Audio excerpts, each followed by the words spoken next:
Lawmakers will get back to work this week trying to reach a deal on property tax relief. Governor Greg Abbott called lawmakers back to the Capitol last Wednesday. The House and Senate have been at odds for months. Each passed plans with different approaches to cutting property taxes, and little changed on the first day of that second special session. A House committee passed a plan to spend nearly $17 billion to lower school property tax rates. That's the governor's preferred plan. He calls it a step toward permanently eliminating property taxes. Meanwhile, the Senate approved a plan with an $100,000 homestead exemption. That would potentially save homeowners close to $1,400 a year, almost double the savings from the House plan. However, as the Senate prepared to pass that same plan that failed before, one lawmaker questioned what comes next. What can we as a body do differently this time in our negotiations with the House to get us to yes in this historic moment of property tax relief? Because all of us want it.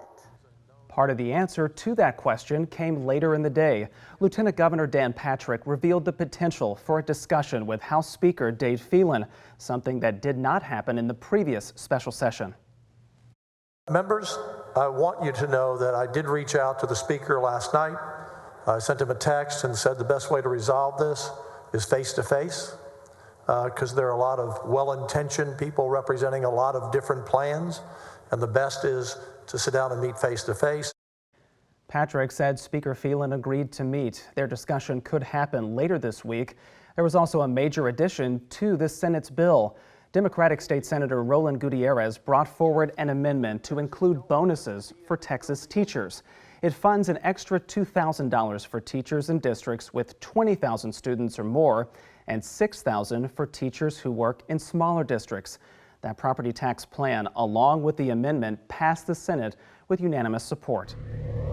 The race to be your next president is drawing more candidates to Texas. And they're trying to exploit what they see as the most important issue for Republican primary voters. Why the Lone Star State is already playing a key part in the campaign for the White House.